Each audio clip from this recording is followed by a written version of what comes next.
Sean bienvenidos todas las personas que ya se están uniendo al webinar. Vamos a ser muy puntuales, ya son las 5, que es la hora que estamos invitando, 5 de la tarde en Colombia, creo que deben ser las 7 de la noche en Argentina y 6 de la tarde en Bolivia, en Chile.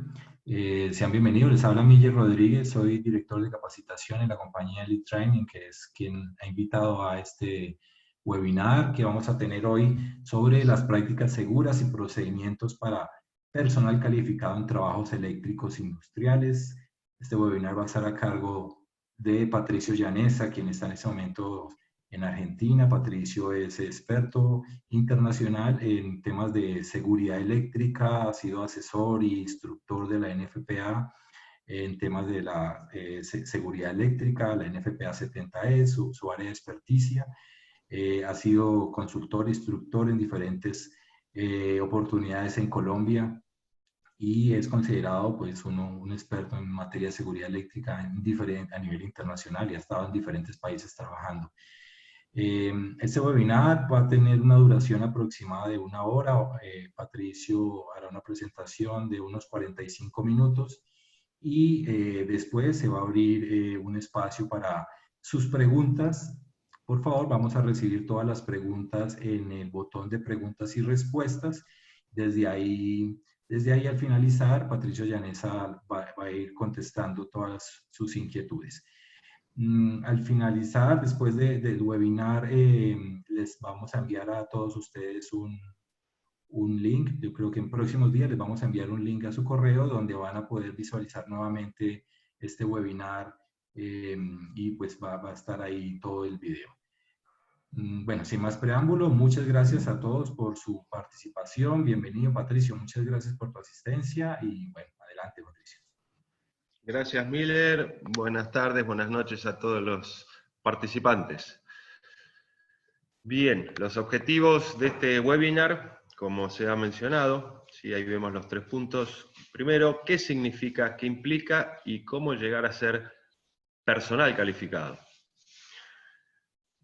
Tenemos que tener en consideración que el personal que realice trabajos eléctricos debe estar debidamente calificado y habilitado, ¿sí? como exige la legislación en Colombia. Punto 2, cómo calificar al personal para realizar trabajos seguros según la NFPA 70E, norma de seguridad eléctrica en lugares de trabajo, norma de referencia a nivel internacional. Todos los países están avanzando y evolucionando sus normativas, y en lo que hace a la seguridad eléctrica, el norte, digamos, es la NFPA 70E, a nivel mundial, de hecho, no solo a nivel continente y Latinoamérica, sino que a nivel mundial. Y tercero, ¿cuáles son los procedimientos y prácticas seguras para la protección ante los posibles incidentes de arco y choque eléctrico? Tenemos que, ante todo, tener en claro que son 2 riesgos diferentes, que la evaluación de riesgos de los mismos se debe hacer de manera independiente y distinta, ¿sí? Los elementos de protección personal, los equipos de protección personal no son los mismos para choque eléctrico que para arco eléctrico. Los EPP de arco no nos sirven ni protegen para el choque, y asimismo tampoco los EPP de choque no nos protegen el arco o las posibles quemaduras del relámpago de arco. Tenemos que mencionar cuál es la definición de persona calificada, ¿sí? Porque de este tema vamos a estar hablando. Entonces, persona calificada, definición que viene de hecho de la propia NFPA 70E, es la persona que ha demostrado habilidades y conocimientos relacionados con la construcción y el funcionamiento de las instalaciones y equipos eléctricos, y que ha recibido, además, ¿sí?, de tener el conocimiento teórico, las destrezas, ha recibido capacitación en seguridad para identificar los peligros y evitar los riesgos asociados. Esta definición, como dije, viene de la NFPA 70E, y esto es lo que están tomando las distintas legislaciones a nivel internacional. Acá podemos ver claramente que esta definición tiene 2 partes. La primera hace referencia a los conocimientos técnicos de la persona, ¿sí?, de los trabajadores, a sus habilidades y destrezas. Y en otra parte, hace referencia al conocimiento específico en seguridad eléctrica, en lograr identificar, ¿sí?, conocer, identificar los riesgos y obviamente eliminarlos donde se puede, o bien controlarlos, ¿sí?, tomar las acciones necesarias para controlar dichos riesgos eléctricos. Estamos hablando aquí siempre de riesgos eléctricos. Tanto el RETIE, el Reglamento Técnico de Instalaciones Eléctricas de Colombia, como la Resolución 5018 del año 2019, los lineamientos de seguridad y salud para trabajos, los procesos de generación, transmisión, distribución, comercialización de la energía eléctrica, para empresas, el alcance de esta resolución es muy amplio, llega tanto a la industria eléctrica, generación, distribución, como asimismo a todo tipo de industria. ¿Sí? Cualquier industria donde se trabaje con energía eléctrica, que podemos decir que son todas, el alcance de esta resolución debe ser cumplido, ¿sí? Y estas dos, tanto el RETIE como la resolución 5018, refieren a la propia NFPA 70E de seguridad eléctrica y al NFPA 70, que es más conocido como el NEC, el famoso NEC, el Código Eléctrico de los Estados Unidos, que fue utilizado por muchos países en Latinoamérica, haciendo lo propio, algunos haciéndole alguna modificación o ayornándolo a las costumbres locales. Pero es importante saber entonces que las reglamentaciones en Colombia se basan y remiten a la propia NFPA 70E. Hablan de procedimientos, que esto es lo que vamos a estar hablando el día de hoy. Para los procedimientos, el RETIE remite a la NFPA 70E. Procedimientos podemos hablar, ya vamos a hacer mención más detallada de estos, pero podemos decir que alguno fundamental es el proceso o procedimiento para establecer la condición de trabajo eléctricamente segura, procedimientos para la selección adecuada de los EPPs, procedimientos para lo que hace a la capacitación y calificación del personal. Y por otro lado, la NFPA 70, el Código Eléctrico, hace referencia a las instalaciones eléctricas. Hablamos más de diseño, de cableado. Sus campos son diferentes, si bien las dos apuntan a la seguridad eléctrica, una logra la seguridad eléctrica a través del diseño y la instalación. ¿Sí? Con instalaciones seguras vamos a ganar seguridad para, obviamente, los usuarios, y la NFPA 70E focaliza, ¿sí?, su objetivo de hacer seguridad para y desde las personas. O sea, el enfoque es distinto, el objetivo es el mismo, que es lograr seguridad no solo para los procesos, sino que también para las personas. El recurso humano, podemos decir, es el más preciado, ¿sí? Hoy en día no puede haber una corporación, empresas, que no valoricen el recurso humano, que no lo pongan en mayor valor. Bien, entonces, yendo a los 3 puntos que vamos a tratar en esta oportunidad. El primero, ¿qué significa, qué implica y cómo llegar a ser personal calificado? Esto que los trabajadores requieren y que es obligación para las empresas de tener a su personal calificado quien ejecute los trabajos eléctricos. Bueno, ¿quiénes pueden realizar trabajos en o cerca de partes energizadas? ¿Quiénes pueden, siempre nos preguntamos, ¿quiénes pueden realizar trabajos con tensión? ¿Se puede trabajar con tensión? ¿Se puede trabajar con energía? ¿No se puede trabajar con energía? Bien, si bien la política de un enorme número de compañías y corporaciones alrededor del mundo es el trabajo sin tensión, la realidad es que cuando uno hace una evaluación de las labores que se tienen que hacer en las distintas plantas, en las distintas industrias, mayormente queda, ¿sí?, un número de trabajos a ejecutar que a fuerzas los tenemos que hacer con tensión. Entonces, dicho esto, es necesario capacitar y calificar al personal para que estos puedan ejecutar esas labores de manera segura. Entonces, solo el personal calificado y habilitado es el que puede realizar, el que puede ejecutar los trabajos con tensión, los trabajos con energía. La NFPA 70E habla de trabajos en o cerca de partes energizadas. Por eso es importante también conocer las distancias de seguridad, determinarlas, conocerlas y aplicarlas.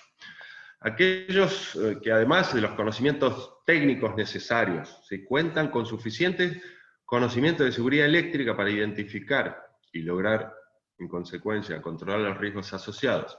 Estos son los que pueden trabajar con energía y deben hacer una evaluación de riesgos que identifique los peligros, evalúe los riesgos y permita implementar el debido control o eliminación de los mismos. Solo el personal calificado y habilitado es quien puede hacer los trabajos con tensión. Un electricista puede saber y ejecutar los trabajos, pero va a ser un electricista calificado, no solo si sabe y conoce los trabajos a realizar, sino que además, a diferencia de un electricista convencional, el electricista calificado además los va a ejecutar de manera segura, debido al entrenamiento en seguridad eléctrica recibido. Hará una planificación del trabajo y adicionalmente una planificación de seguridad eléctrica en dicho trabajo. Por lo tanto, un trabajo se puede hacer de una manera segura, o lo podemos hacer, se puede ejecutar de todas maneras, pero de manera insegura. De esta forma, ponemos en riesgo los procesos y ponemos en riesgo sobre todo al personal. Y tenemos que pensar en los costos asociados a estos incidentes. Costos que van desde la imagen de la compañía, costos asociados a los incrementos en las pólizas de seguro, costos por pérdida de horas operacionales, costos por acciones judiciales, indemnizaciones, etc. Hay un paquete de costos que viene asociado a los incidentes. Hay costos directos y costos indirectos. Este entrenamiento que tiene que recibir el personal debe impartirse cada 3 años como máximo, ¿sí? Y en menor plazo, si hay modificaciones en los procedimientos, es decir, esto lo vamos a poder también determinar, que tenemos que tener un entrenamiento en un menor plazo que esos 3 años, dada la supervisión que se hace en el día a día, ¿sí? En las plantas, o auditorías que evidencien que estos procedimientos no se están aplicando correctamente. También debe recibir entrenamiento adicional si se presenta algún incidente. En caso de haber incidentes, a todo el equipo de trabajo pues se le debe volver a capacitar.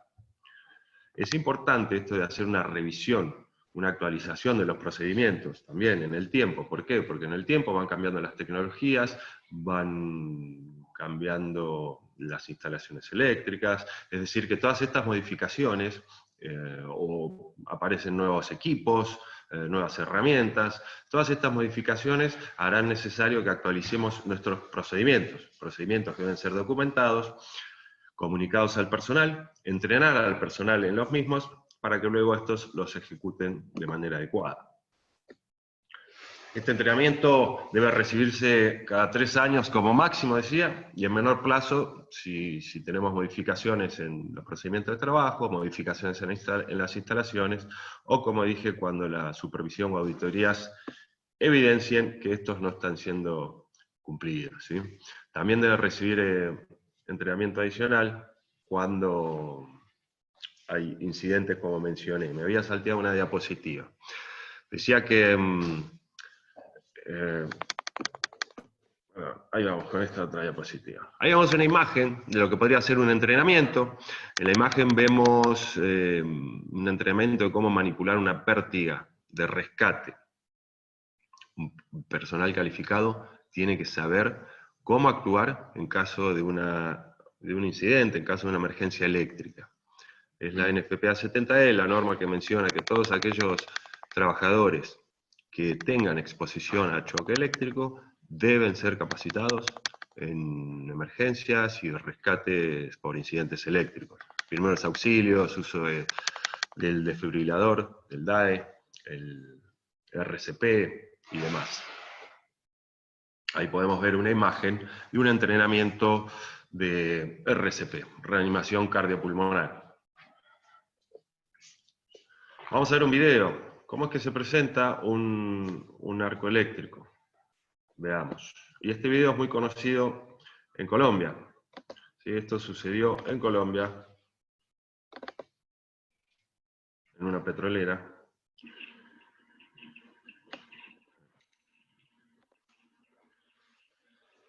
¿Por qué la importancia de que el personal tenga conocimiento? Que puedan identificar los riesgos previo a realizar el trabajo, de manera tal que tomen las medidas necesarias y, si fuera el caso, se protejan. Así se presenta un arco eléctrico, pueden ver liberación de energía. Obviamente esa energía, el mayor cúmulo de energía, ¿hacia dónde salió? Hacia el frente del equipo. ¿Sí? Vamos a darlo una vez más. Si pensamos en la seguridad de la persona, en este caso la persona debería estar utilizando ropa de protección, traje para arco eléctrico, face shields, protectores faciales. Si tuviera exposición al choque eléctrico, debería utilizar guantes aislantes, herramientas aisladas y demás. Es necesario que tenga un acompañante. Ante una situación de estas, necesitamos tener un acompañante que nos pueda rescatar.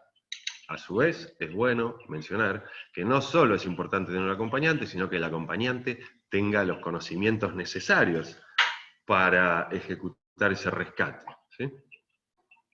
Si pensáramos con el enfoque de la NFPA 70, del código eléctrico, podríamos aplicar la seguridad, o la seguridad la veríamos más bien en la instalación, en la propia instalación, el diseño, sí, la instalación.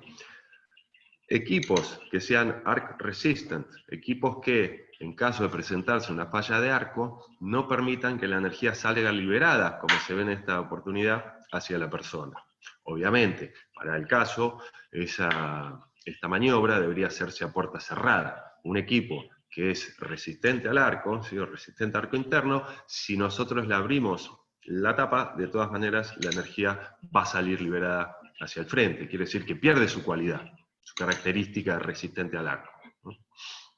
Entonces, esto es bueno tenerlo en consideración, que los equipos resistentes al arco nos van a proteger siempre y cuando estén en sus condiciones adecuadas, no hayan sufrido modificaciones, tengan todos sus tornillos y pernos adecuadamente, sus puertas, tableros, cubiertas estén cerradas y demás.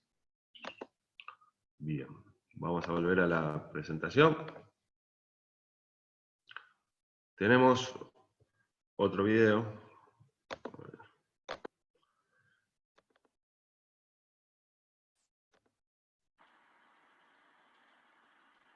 Lo que vimos anteriormente fue claramente un arco eléctrico, un arc flash, en inglés, un relámpago de arco. Los arcos eléctricos tienen dos etapas. La primera la llamamos relámpago de arco, que es la energía incidente, la energía que principalmente genera las quemaduras del personal.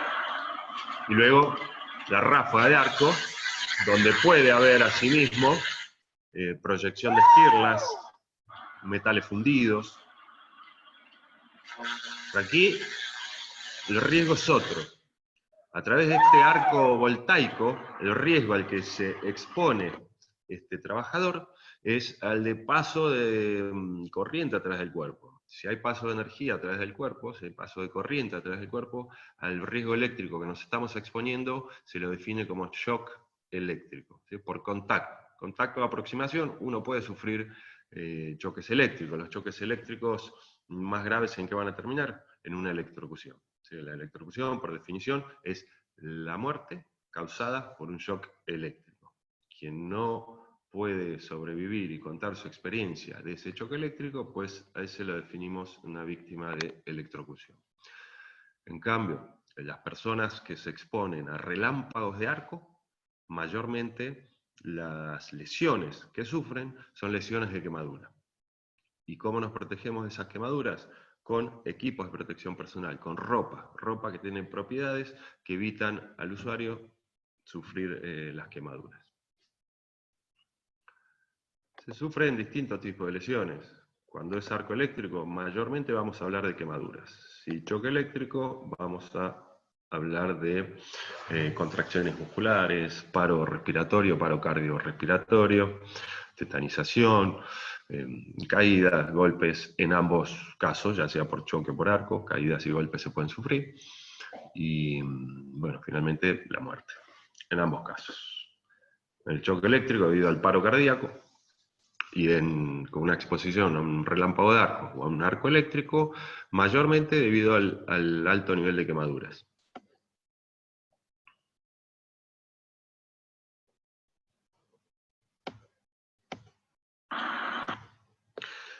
Bueno, vamos a hacer un cuestionario, un sondeo. Preguntas. Número 1. ¿Es obligatorio por ley que el personal reciba entrenamiento? Aquí ustedes responderán, ahí en sus laptops, en su computador, y yo les doy tiempo, les voy a dar un minuto para que respondan, y luego tendremos las estadísticas.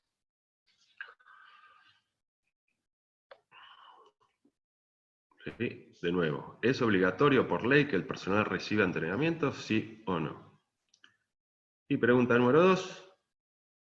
¿Quién es responsable del entrenamiento del personal? ¿El Ministerio de Trabajo, el empleador o el empleado?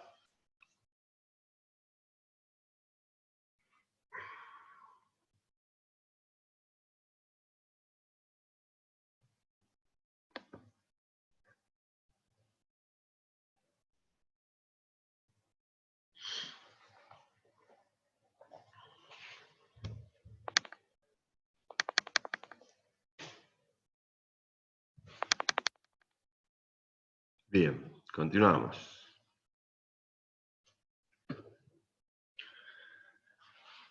A ver, el sondeo. Para la pregunta 1, si es obligatorio por ley que el personal reciba entrenamiento, tenemos un 93% de los participantes respondieron que sí, un 7%, respondieron que no. Bueno, la gran mayoría entonces están en lo correcto. Sí es obligación por ley que el personal reciba entrenamiento. La pregunta 2, ¿quién es responsable del entrenamiento del personal? Aquí fue aún más contundente la pregunta acertada. Un 96% respondió que el empleador, esto es correcto, y un 4% dijo que el empleado. Bueno, por ley también es obligación, sí, que el empleador, que el patrón, le dé la capacitación al personal. Inclusive en algunos países se habla que en horas laborales, sin costo, por supuesto. La obligación de capacitar es del empleador. Ahora, la obligación de aplicar lo aprendido en esos entrenamientos y capacitaciones, por supuesto, que le cabe al trabajador. De igual manera, esto es lo mismo que con los EPP. ¿Quién es el responsable de proveer el EPP a un trabajador? El empleador. ¿Sí? El empleador. Ahora, ¿quién es el último responsable en hacer su uso? Y el trabajador. Bien, continuemos.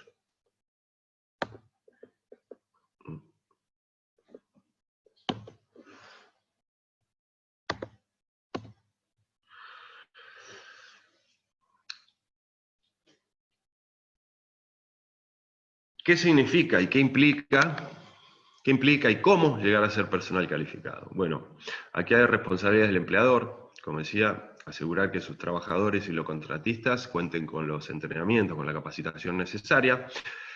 Y hay por otra parte responsabilidades del trabajador, aplicar las prácticas seguras y los procedimientos impartidos en dichos entrenamientos. ¿Y cómo se llega a ser personal calificado? ¿Cómo un trabajador logra llegar a ser personal calificado?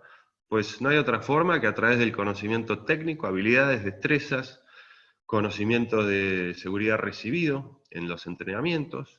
Ese conocimiento debe ser evaluado por el empleador y documentado, ¿sí? Entonces, uno llega a ser calificado a través del aprendizaje teórico-práctico, la experiencia en campo, ¿sí? En terreno, y así uno va ganando habilidades y destrezas.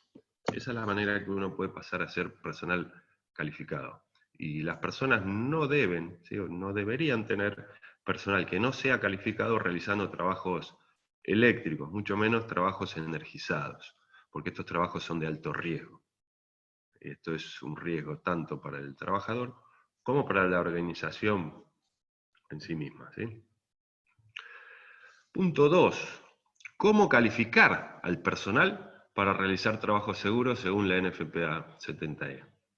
Bueno, la NFPA 70E nos dice que, que tienen que capacitarse al personal en distintos aspectos. Uno de ellos es el entrenamiento en respuesta a emergencias, primeros auxilios y la reanimación cardiopulmonar, el RCP. Los empleados, dice la norma, que se exponen a choque eléctrico, deben recibir entrenamiento para liberar de posibles contactos a las víctimas. Está claro que no va a ser la propia víctima quien se rescate a sí misma. No va a ser la propia víctima quien, por ejemplo, utilice una pérdida de rescate o se aplique el RCP. Pero siendo que los trabajadores eléctricos son los que mayor exposición van a tener debido a la naturaleza de sus actividades, todos ellos deben recibir el entrenamiento. O bien, los empleados responsables de atender emergencias, digamos, los propios electricistas, podrían ser brigadistas o en algunas empresas se utiliza el personal de higiene y seguridad, ¿sí? Estos que puedan tener posibilidad de sufrir algún contacto o exposición a quemaduras y golpes por arco eléctrico, deben recibir entrenamiento en primeros auxilios, RCP y el uso del desfibrilador. ¿Cada cuánto tenemos que entrenar a este personal? Anualmente. ¿Sí? Anualmente deben recibir un entrenamiento en seguridad eléctrica y en todos estos aspectos mencionados.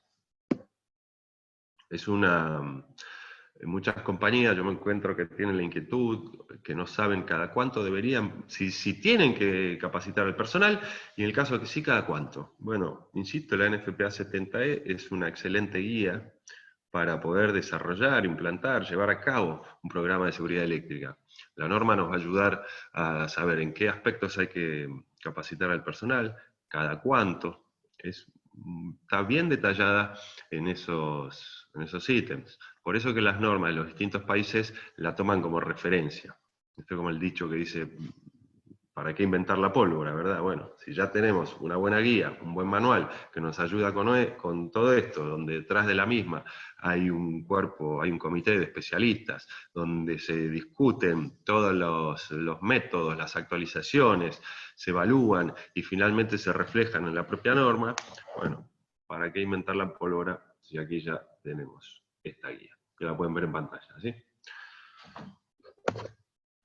Independientemente de los conocimientos, sí, de los necesarios conocimientos técnicos que deben tener los electricistas, independientemente de la posible matrícula, carnet, registro, etcétera, según el país en cuestión, que puedan ser necesarios para avalar el conocimiento de un electricista, este debe recibir entrenamiento teórico y práctico en seguridad eléctrica, ¿sí? Ya sea en un aula o en campo. Lo mejor es una combinación de ambos. Y de esta manera podrán identificar los principales riesgos asociados a sus trabajos, es decir, el riesgo de arco eléctrico y el riesgo de choque eléctrico. El riesgo que más se conoce es el de contacto, el de choque eléctrico. De hecho, fue el primer riesgo identificado. Nos demoramos 100 años más en identificar el riesgo de arco eléctrico, ¿sí? De lograr conocer, poder identificar y poder cuantificar la magnitud de un arco eléctrico. Ese riesgo que mayormente, como dije, produce quemaduras. Ahora, estadísticas de distintos países, estadísticas de distintas industrias, indican que aproximadamente un 70% de los incidentes eléctricos responden a arco eléctrico. Es decir, que entonces podríamos decir que el mayor riesgo hoy en día y que lleva a las fatalidades, es el de arco eléctrico. Pero está claro, por otra parte, que el choque eléctrico puede ser más, se da en mayor medida, ¿no? Ahora, se da en mayor medida, pero no termina en los casos, en tantas fatalidades como lo hace el arco eléctrico. ¿Y por qué el arco eléctrico tiene tantas fatalidades? Que lo podemos ver en las estadísticas, por ser un riesgo que no está siendo considerado en muchas industrias. Si lo que no se conoce, no existe. Si yo no veo, yo no identifico, no me protejo, no me cuido, me expongo a un incidente, sufro severas lesiones, mayormente por quemaduras, y estas lesiones me pueden llevar a la muerte. Esto ocurre aproximadamente entre los 7 y 10 días, con lo cual también esas muertes son muy dolorosas, ¿sí? Así es necesaria entonces la capacitación y el entrenamiento, transmitirle al personal el conocimiento y buenas prácticas de trabajo para que puedan identificar los principales riesgos eléctricos y asociados a sus labores, como dije, riesgo de arco y choque eléctrico. Conocer y respetar las distancias de seguridad. Este es un tema sumamente importante. Conocer las distancias de seguridad para los dos riesgos. Y estas distancias de seguridad se determinan de manera diferente e independiente, ¿sí? El choque eléctrico resulta sencillo determinar las distancias de seguridad, ya que estas están estrictamente relacionadas al nivel de tensión. ¿Sí? Si yo trabajo en 110, en 220, en 380, 460, la distancia de seguridad va a ser una. Ahora, si yo trabajo en 13.8, las distancias de seguridad de choque van a ser más amplias. A medida que aumenta el nivel de tensión, la distancia de seguridad claramente es mayor.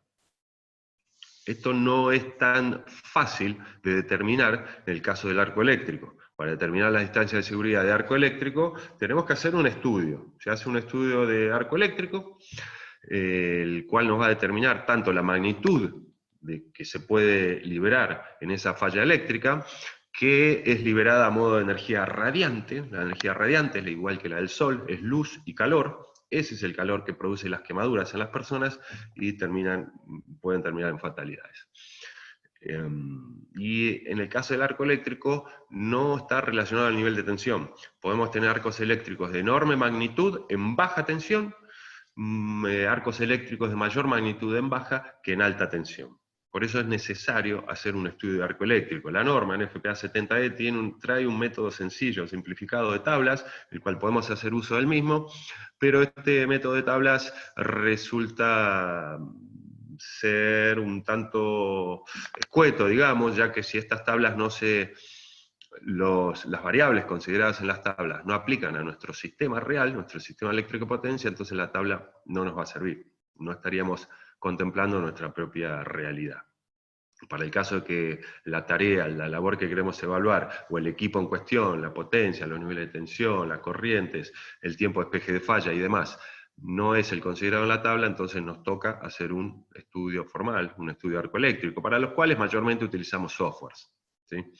Las variables más relevantes para el caso, lo que van a determinar una mayor o menor magnitud de un relámpago de arco, son la corriente, ¿sí? El tiempo de despeje de falla. El tiempo de despeje de falla es fundamental, ya que cuanto más dure esa falla, mayor energía será liberada, ¿sí? Si yo trabajo en acortar los tiempos, trabajo en las protecciones, en el diseño, en la coordinación de protecciones, pues entonces esa falla tendrá menor magnitud, hará menor daño a la propia instalación, a los procesos, y obviamente lo que principalmente buscamos, que no haga daño a las personas, ¿sí? Conocer y respetar entonces las distancias de seguridad eléctrica. Asimismo, nos van a permitir saber dónde es necesario utilizar equipos de protección personal y dónde no. Porque yo soy un defensor de los EPP, sin duda, y trabajo mucho, soy especialista en esto, diseñamos, desarrollamos EPPs y demás. Ahora, no se trata de estar vestidos como un Robocop cuando uno recién está ingresando a una industria, a una planta. ¿Sí? Yo veo que esto ocurre mucho en Latinoamérica. En Latinoamérica somos muy usuarios de EPP. ¿Y por qué? Por desconocimiento. Entonces el empresariado, los empleadores te dicen, no, mira, vos entrás y ponete todo el EPP. Y uno acaba de cruzar la puerta de ingreso y ya tiene que tener casco, protección auditiva, lentes, zapatos, guantes aislantes o ropa para arco. Bueno, esto no es necesario, pero para evitar que cuando sea necesario el uso de elementos de protección personal no estemos sin ellos, tenemos que conocer las distancias de seguridad. Con esa distancia de seguridad vamos a tomar una decisión segura en cuándo tenemos que utilizar estos mismos, ¿sí? Conocer y aplicar los procedimientos y las prácticas seguras relacionadas. Esto es sumamente importante, ¿sí? Entonces que conozcamos y apliquemos los procedimientos y las prácticas seguras. ¿Cómo el personal la puede llegar a conocer y hacer propias esas prácticas seguras de trabajo? A través del entrenamiento. Entrenamiento, entonces, para hacer que el personal sea calificado, habrá que entrenarlos en procedimiento de bloqueo y etiqueta. conocido como LOTO, Lockout Tagout. Uso de instrumentos de prueba y equipos. Me refiero a los multímetros, pinzas amperométricas y demás, a los instrumentos. Que es curioso, pero mayormente en las distintas empresas con las que trabajo, no capacitan a su personal electricista en el uso de multímetros, porque asumen que al ser electricistas los van a saber utilizar. ¿Sí? Y no los han, yo digo, suena un tanto loco, porque no los capacitan, no cuentan con un procedimiento escrito, documentado, y mucho menos podemos esperar que los trabajadores, por motus propio, se lean los manuales. Entonces, les recomiendo, desarrollen un procedimiento para el uso de, por ejemplo, un multímetro, capaciten a su personal y documenten dicho procedimiento. Entrenarlos en la reparación e inspección visual de equipos portátiles, en extensiones, en algunos países le dicen regletas, en otros zapatillas, los cordones, etc. Entrenamiento en todos los procedimientos de trabajo relacionados a la ejecución y operación de equipos e instalaciones eléctricas. Obviamente va a haber un paquete de procedimientos para las distintas y muchas labores que hay en cualquier planta, en los cuales el personal deberá ser entrenado, ¿sí? En función a las actividades que a cada quien le toque, ¿sí? Entonces, los podemos ir calificando en distintas labores, en distintos métodos de trabajo. Y es importante saber que un personal calificado no quiere decir que ya se las sabe todas, ¿sí? Sino que alguien puede ser calificado para trabajar en determinados equipos, calificado para aplicar distintos métodos de trabajo. Los entrenamientos deben ser documentados. Siempre estos entrenamientos tienen que ser documentados, contar con la información, con la documentación que podamos presentarle a la autoridad competente, en caso de que nos la exijan, esto por motivos legales. En esta documentación del entrenamiento, incluir el nombre de los participantes, la evaluación, porque no solo se trata de impartir entrenamiento, sino que hay que evaluarlos y medir el nivel de aprendizaje. Puede que el entrenamiento no haya sido bueno, o puede que los trabajadores no lo hayan comprendido. Detallar los temas impartidos, los temas aprendidos, su duración y la fecha. Todo esto siempre debe quedar documentado, ¿sí? Ahí podemos ver algunas imágenes, una pérdida de rescate, un trabajador utilizando un traje de arco eléctrico. En el margen derecho, en el centro vemos un entrenamiento para el uso del DAE, el desfibrilador. Y por último, bueno, otro entrenamiento haciendo uso de los EPPs adecuados, tanto para arco eléctrico, el protector facial, la ropa, y guantes aislantes para choque eléctrico con sus protectores de cuero. Bueno, vamos a hacer otro sondeo. Nuevas preguntas. 1. ¿Todas las empresas cumplen con un adecuado programa de entrenamiento del personal? ¿Qué creen ustedes? Hasta aquí, lo que hemos visto aquí. ¿Creen que su empresa o consideran que las empresas en general cumplen con entrenamientos adecuados? ¿O podemos pensar que quizás les está faltando, no, que nunca tuvieron un entrenamiento de arc flash, que no están utilizando la ropa de protección contra las quemaduras de arco, o que no utilizan guantes aislantes? Bueno, lo dejo que cada uno responda. Vamos a dar un minuto. ¿Y la 2? ¿Creen que es mayor el porcentaje de empresas que usan EPP y ropa para arco, o son las menos? Piensen en sus empresas, o piensen en la industria en general. ¿Qué es lo que consideran? ¿Que es mayor número de compañías que efectivamente utilizan trajes o ropa con protección al arco, o son las menos actualmente?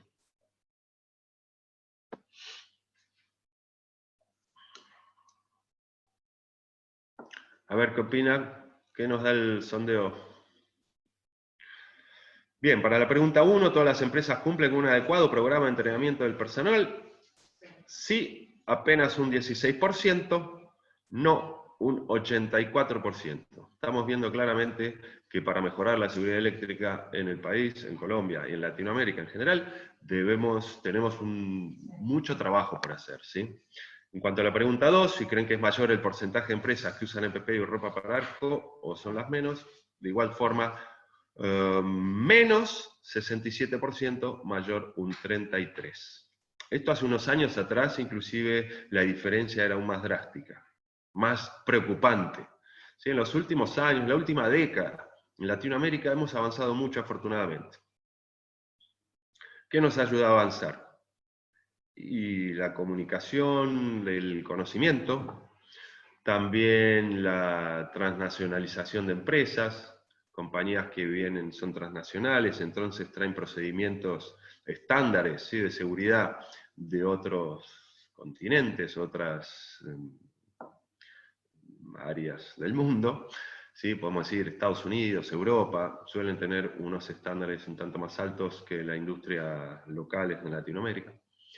Y también nos ha ayudado a mejorar la seguridad eléctrica, finalmente, las compañías de seguro, que antes desconocían por completo el tema de la seguridad eléctrica, desconocían el tema de los arcos eléctricos. Ahora ya hace años que lo saben, y entonces las compañías de seguro cobran pólizas muy elevadas a aquellas compañías que no tengan adecuados programas de seguridad eléctrica. El programa de seguridad eléctrica debe ser desarrollado, implantado, insertado al programa de seguridad general que toda empresa tiene, porque esto es obligatorio, ¿sí?, por ley. Entonces, no hay empresa que no tenga un departamento de seguridad y higiene, empresa de determinadas magnitudes, ¿verdad? Ahora, ese departamento de seguridad y higiene no necesariamente sabe de seguridad eléctrica. Entonces, aquí les recomiendo, mis amigos, que hagan un trabajo conjunto, el personal de seguridad y higiene junto con el personal de mantenimiento, ingeniería, proyectos, inclusive el departamento legal, porque la ley para qué está, para ser cumplida. Bien, continuamos.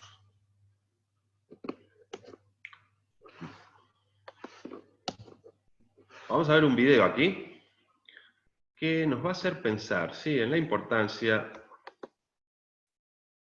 de... A ver si corre.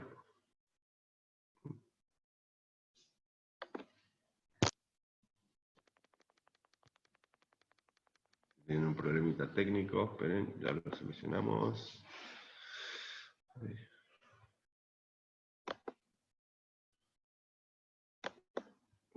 Gustavo, no estoy pudiendo cambiar de pantalla. Gustavo es el tequi del equipo. A ver. Ahí va. Este video me gusta verlo, no es por morbo, me gusta verlo, digo, porque aquí podemos pensar en distintas falencias y necesidades. Entonces estamos hablando de prácticas de trabajo seguro, estamos hablando de procedimientos, estamos hablando de que el personal sea calificado y habilitado. Bueno, aquí esta persona estaba haciendo una poda de un árbol, sí, no es un trabajo en una industria, no es un trabajo eléctrico específico, sino que estaba haciendo una poda del árbol. Desconocimiento, no conocía las distancias de seguridad, no, obviamente no tiene ningún EPP, y finalmente los rescatistas, como pudieron ver ahí, el de remera polo blanco, el rescatista sufrió también un choque eléctrico. Entonces, aquí ahora las personas, los supuestos rescatistas, dejaron a la víctima número 1 para ocuparse de la víctima número 2.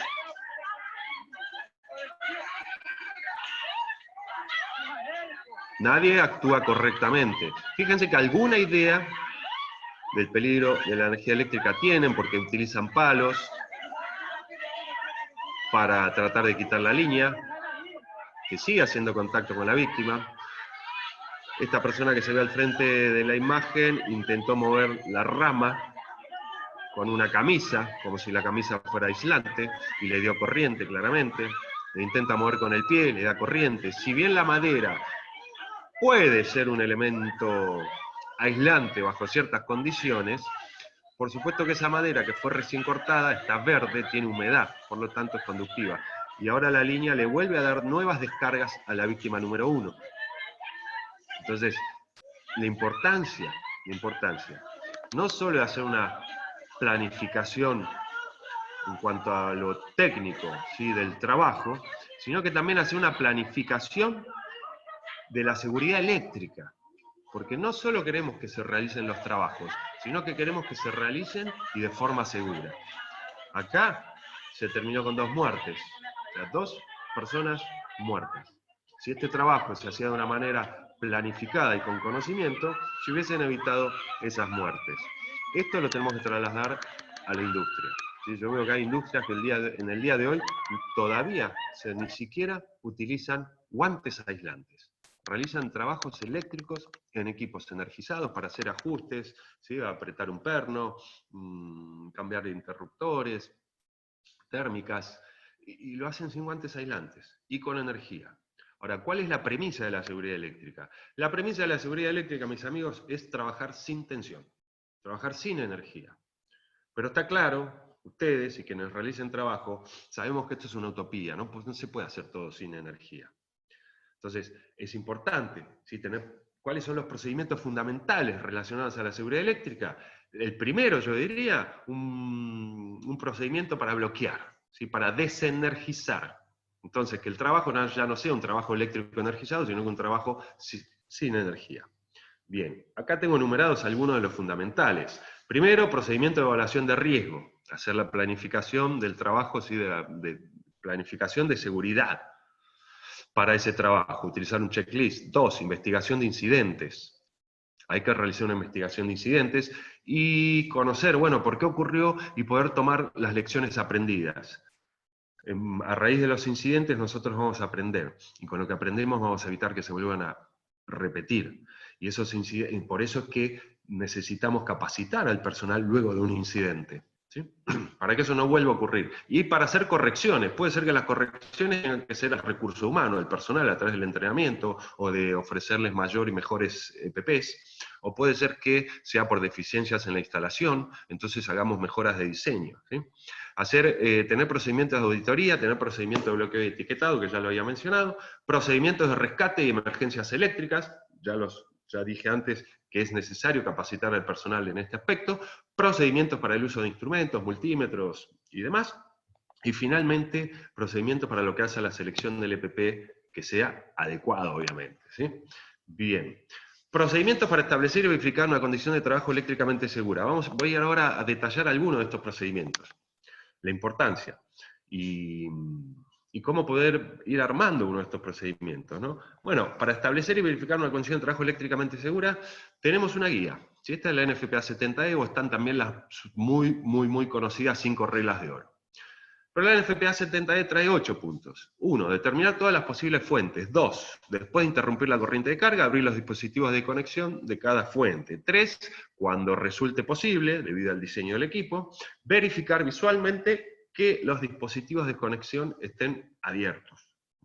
4, liberar energía almacenada. 5, liberar o bloquear la energía mecánica. 6, instalar dispositivos de bloqueo y etiqueta, el conocido LOTO.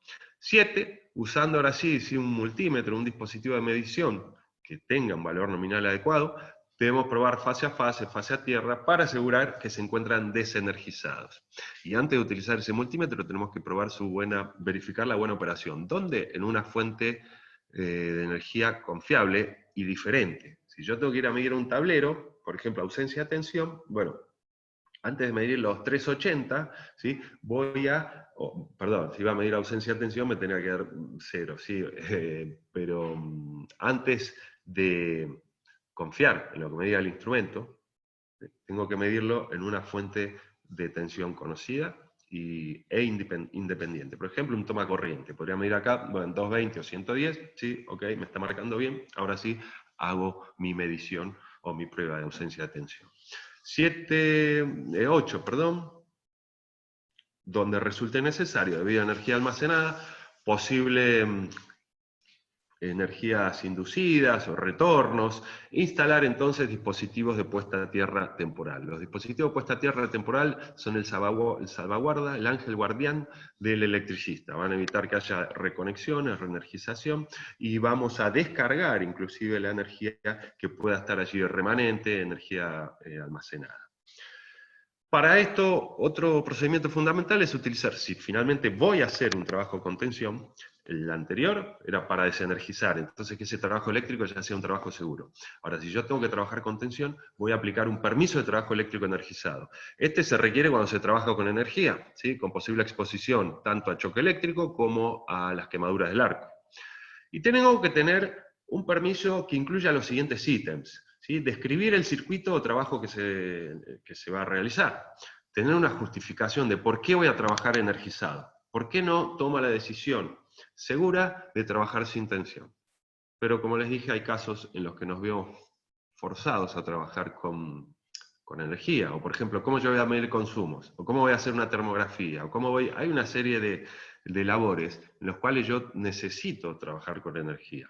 Entonces, si tengo una justificación válida, puedo trabajar con tensión, obviamente siempre y cuando utilice un permiso. Y esta es la característica que tiene que tener ese permiso.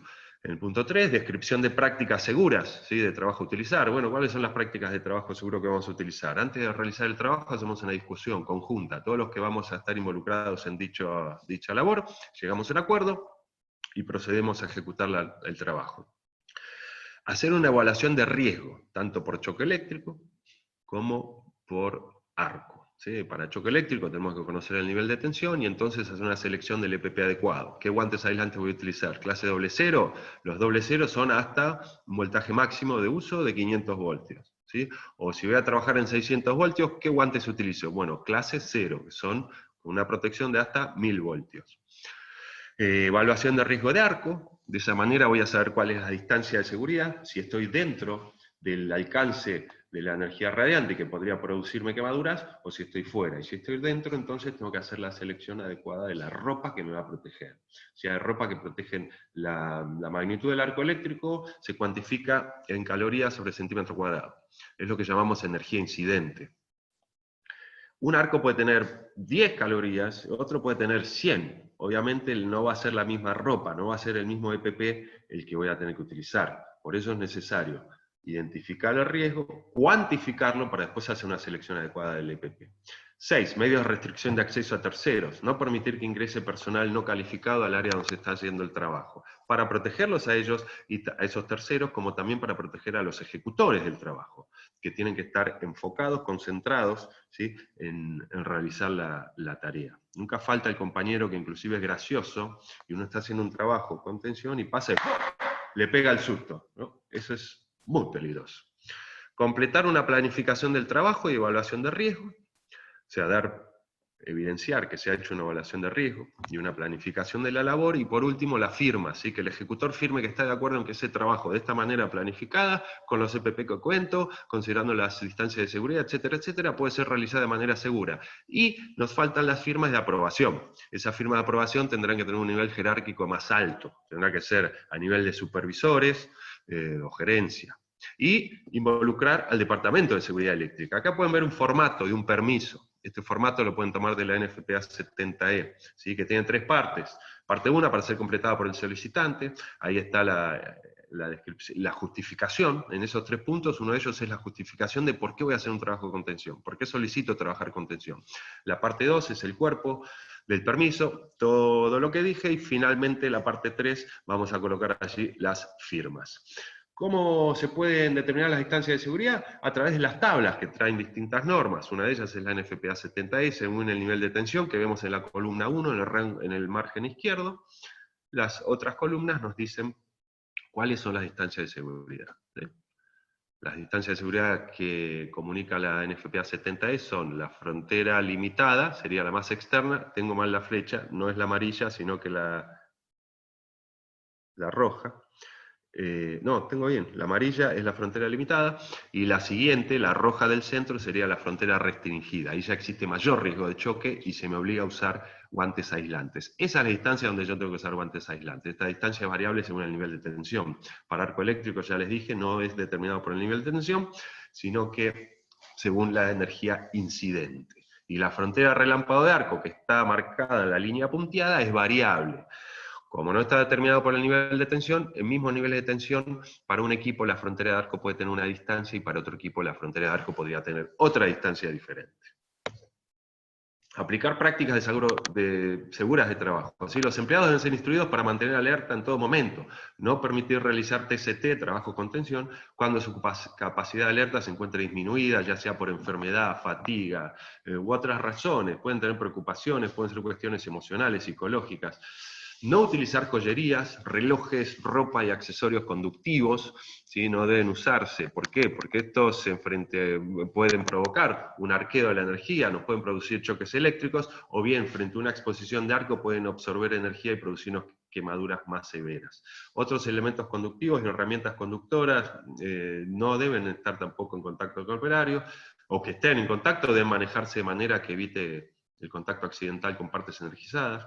Tampoco les recomiendo no utilizar billutería o elementos plásticos, ya que frente a una exposición de arco eléctrico ese plástico puede fundirse y generar severas quemaduras. Aplicar prácticas seguras de trabajo, que las puertas y los paneles con bisagras tienen que asegurarse. Si tenemos evidencia que el movimiento puede generar un riesgo, bueno, hay que trabarlas, hay que asegurarlas. Las puertas de los tableros y cubiertas deben estar cerradas, mantener orden, mantener limpieza. Todo esto en una planta nos va a dar seguridad. Los materiales de limpieza conductivos no deben ser utilizados en proximidades, ¿sí? A menos que los procedimientos eviten el contacto eléctrico. Hacer el etiquetado de los tableros, que nuestras instalaciones eléctricas estén etiquetadas. Acá podemos ver un modelo de etiqueta. En el margen izquierdo, todo lo relacionado a la protección contra el arco. En el margen derecho, todo lo relacionado a la protección contra choque. Vemos allí, se comunica el nivel de tensión, 440, las distancias de seguridad y el EPP, el guante clase 00. ¿Por qué? Porque voy a trabajar sobre 440 voltios, entonces uso guante 00. Del lado contrario, la protección contra el arco. ¿Cuál es la distancia de seguridad? ¿Cuál es? Que la llamamos frontera de relámpago de arco. ¿A partir de qué distancia yo tengo que estar protegido para evitar las quemaduras? ¿Y cuál es el nivel de la energía incidente? ¿Qué magnitud tiene ese arco? Que es lo que va a determinar mi nivel de protección necesario. ¿Sí? Vamos con estas preguntas. ¿Utilizan ropa de protección contra quemaduras de arco eléctrico? ¿Sí o no? Cada uno de ustedes. ¿Utilizan protección de ropa? ¿Sí o no? 2. ¿Utilizan EPP para choque eléctrico? Es decir, guantes aislantes, que las herramientas sean aisladas, taburetes, alfombras, tapetes aislantes. ¿Se conocen y aplican las distancias de seguridad en su planta? ¿Las distancias de seguridad están conocidas, comunicadas? ¿Las usan, las aplican? ¿Son consideradas al momento de planificar los trabajos? ¿Están etiquetados los equipos? ¿Esas distancias de seguridad están manifestadas, están expresadas en esas etiquetas sobre los tableros? ¿Su empresa tiene los tableros etiquetados por arco eléctrico, por arc flash, o solo tiene las etiquetas que dicen riesgo eléctrico? Etiquetas que podemos decir que son genéricas. Lo que se necesita aquí es etiquetas con información precisa y exacta. Y esas etiquetas son resultados de evaluaciones de riesgo, de estudios de arco, ¿sí? De tener conocimientos. Bueno, a ver cómo fue el resultado del sondeo 3. Bueno, la pregunta 1, ¿utilizan ropa de protección contra quemaduras de arco? 54% dice que sí, 46%, perdón, dice que no. Fíjense, bueno, la mitad de la industria lo está usando y la otra mitad no. Tenemos trabajo por hacer, ¿sí? ¿Utilizan EPP para choque eléctrico? Acá la diferencia es mayor por el sí, 83% dice que sí, 17% dice que no. Yo me pregunto, ¿por qué utilizan? Sí utilizan. A ver, hagamos esta reflexión. Sí se utiliza protección contra EPP aislante, ¿sí? Protección contra el choque, pero se utiliza en menor medida protección contra las quemaduras de arco. ¿A qué creen que se debe esto? Desconocimiento. La pregunta 3, ¿se conocen y aplican las distancias de seguridad en su planta? Pues sí, dice un 62% y no un 38%. Si no conocemos las distancias de seguridad, mal vamos a estar protegiéndonos, ¿sí? Es muy importante conocer y aplicar las distancias de seguridad. Bien. Acá podemos ver distintos elementos, ¿sí? Elementos y equipos de seguridad eléctrica, herramientas aisladas que tienen que estar certificadas, tienen que tener características específicas, cascos que sean dieléctricos, ¿no? Cualquier tipo de casco, que sea el casco clase C, los guantes aislantes que sean la clase adecuada para el nivel de tensión, usarlos siempre con sus protectores de cuero, y lo que hace a la protección de arco, bueno, hacer la selección correcta, adecuada y necesaria, que nos va a proteger según la magnitud del arco eléctrico al cual nos expongamos. Puede ser simplemente un overol, una camisa, pantalón con protección, o tendremos que pasar en niveles de arcos de mayor magnitud, a usar trajes como se ve en el margen derecho, que parecen de apicultor, ¿sí? O de astronauta, algunos le dicen. No son tan incómodos como pueden parecer. El día de hoy estos trajes son confortables. Y si no, si sentimos sensación de sofocamiento, pueden ver en la capucha, en la escafandra que está en el centro, tiene lo que se ve allá atrás es un sistema de ventilación. Eso genera una ventilación, con lo cual podemos realizar la tarea de manera más confortable, sin sentir sofocamiento, estrés calórico y demás. Bueno, vamos terminando con este video. Vamos a ver cómo se presenta un arco eléctrico en una planta. Fíjense, hay 3 personas, 3 trabajadores allí, ejecutando una labor, sin saber a lo que podrían exponerse, porque no tienen protección alguna, una tarea que puede ser rutinaria, y de repente se va a producir la explosión, la falla de arco. Bueno, ese arco eléctrico podría haber acabado con 3 vidas. Por eso, insisto, y así lo dijo el sondeo, son muchos los que utilizan protección contra choque eléctrico, ¿sí? Elementos aislantes, pero son mucho menos, son pocos, diría, los que están utilizando el EPP para arco. Bien, mis amigos, acá podemos ver los próximos 2 cursos que estaremos llevando a cabo. Si bien hay temas que se conjugan, ¿sí? Que se relacionan entre uno y el otro, son temáticas diferentes las que vamos a tratar. El primero es calificación del personal para realizar trabajos eléctricos seguros. En este webinar pudimos hacer un breve pantallazo, ¿sí? De algunos puntos. Por supuesto que en estos cursos profundizamos y ustedes se van a ir llenos de conocimiento. Y el otro es prácticas y procedimientos para protección de arcos eléctricos,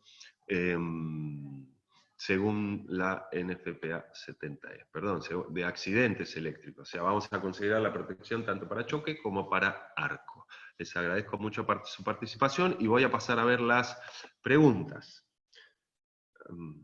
Y pido disculpas que nos hemos extendido un poco. A ver, dice Jessica, por los temas de uso de equipos eléctricos por diferentes personal y en época de contagios por virus, ¿qué medidas de seguridad se deben tener para la limpieza de estos equipos y EPP específicos en electricidad, tanto para sus usuarios como para los mismos elementos? Contacto con líquidos. Bien, muy buena pregunta, bien actual, ¿sí? Y sí, es necesario que tengamos cuidados especiales.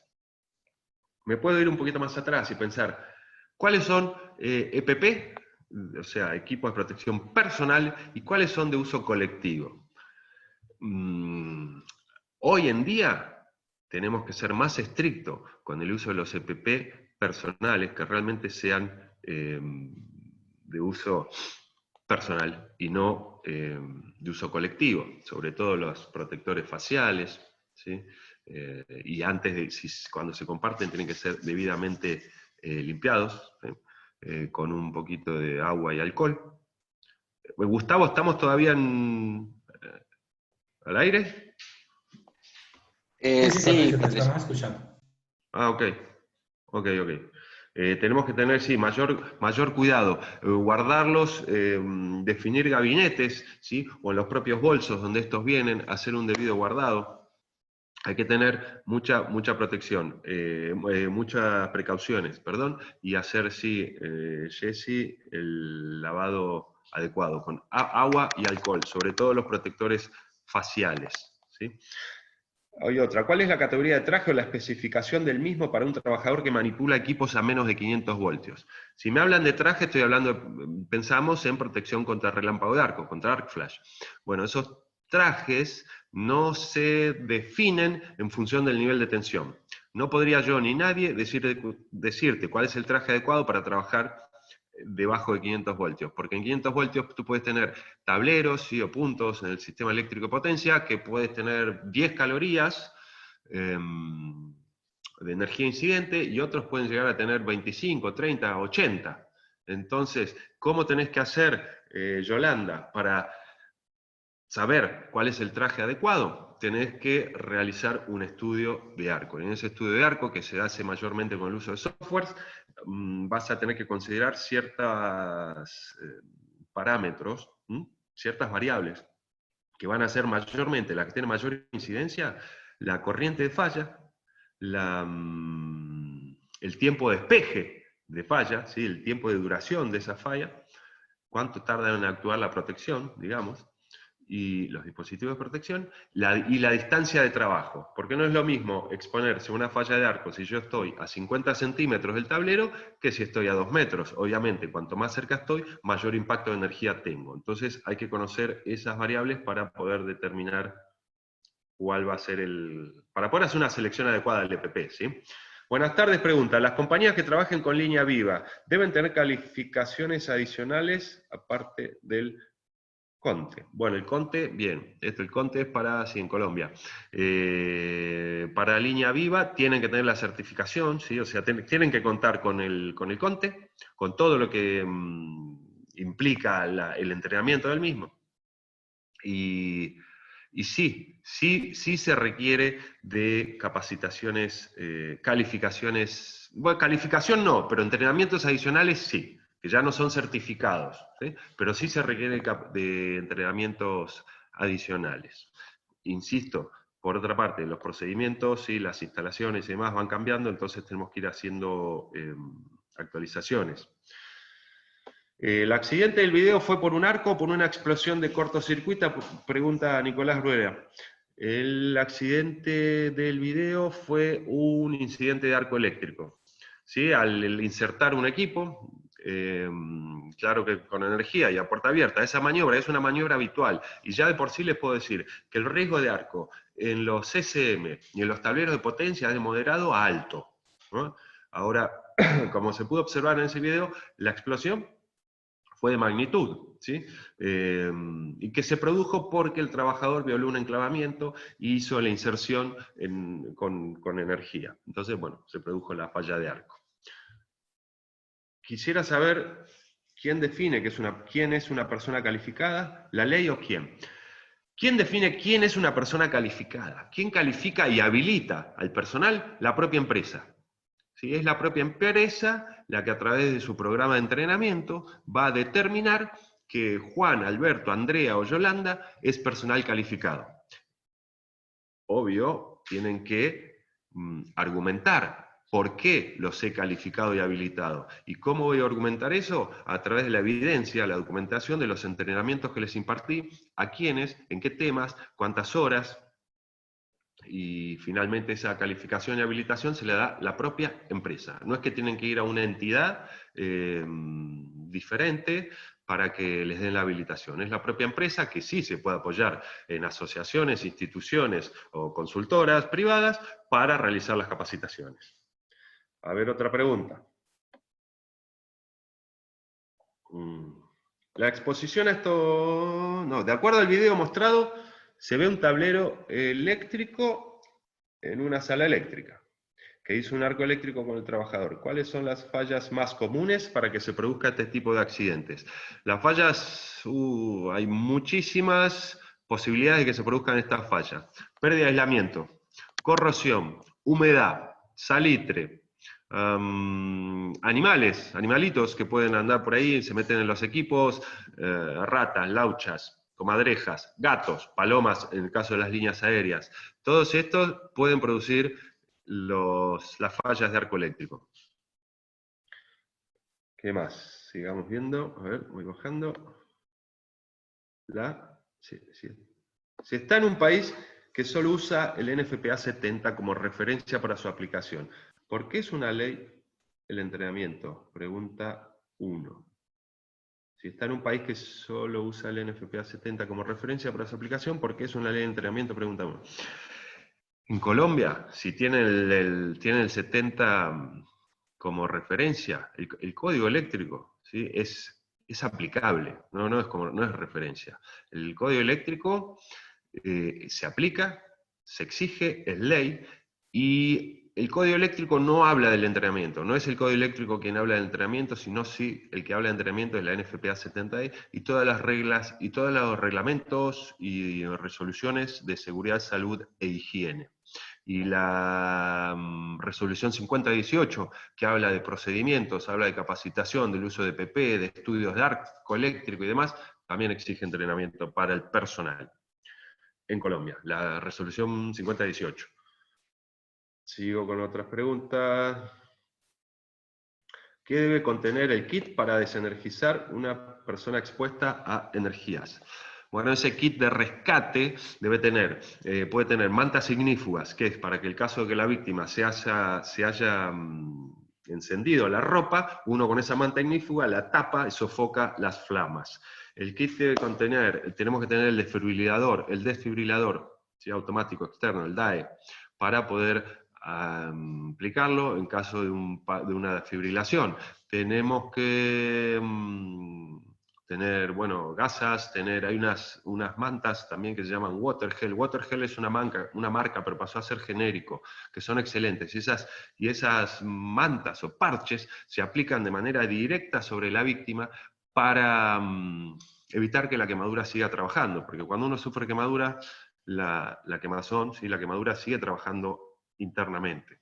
Y esas Watergel evitan, sí, que la quemadura avance.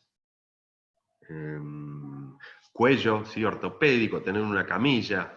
Todas estas son cosas que tiene que tener un kit de rescate. Y por supuesto, como kit de rescate relacionado a incidentes eléctricos, el bastón de rescate o la pértiga de rescate, que es ese bastón que viene así como con forma de gancho, tiene unos 2 metros de largo, que eso es para colocarle a la víctima en la cintura, jalar y despegarlo. No se va a colocar ni en el cuello, ni en un ojo, ni entre las piernas. ¿Sí? En la cintura es donde vamos a hacer la fuerza más efectiva. Bien, a ver, otra. Sí es importante, dice. ¿Qué más? Buenas tardes, por favor, ¿cuál es la última versión de la NFPA 70E? ¿Puedo adquirirla a través de ustedes y cuánto cuesta? La última versión es la 2018. La última versión de NFPA 70E es 2018. Se actualiza cada 3 años la NFPA 70E. Así que la próxima versión será en el 2021. ¿Se puede adquirir a través de nosotros? Sí, o pueden conectarse. Yo soy instructor y miembro de NFPA. Me pueden escribir un correo a mí o le escriben a Elite, y si no a www.nfpa.org. El costo de la NFPA 70 es de $76 más gastos de envío desde los Estados Unidos. Pero también le pueden escribir un mail a Elite y ellos pueden tenerlas ahí, las podemos tener disponibles, quizás ya las tengamos en Colombia y les resulte más conveniente y menos precio. El entrenamiento anual a personal que está regulado o específico en algún artículo de la NFPA 70E, el entrenamiento anual al personal, ¿está regulado o especificado en algún artículo de la NFPA 70E? Sí, mi amigo Javier, está en el artículo 110. Bueno, miren, tengo la norma aquí, te lo voy a decir de manera precisa. Bueno, el artículo es el 110. Y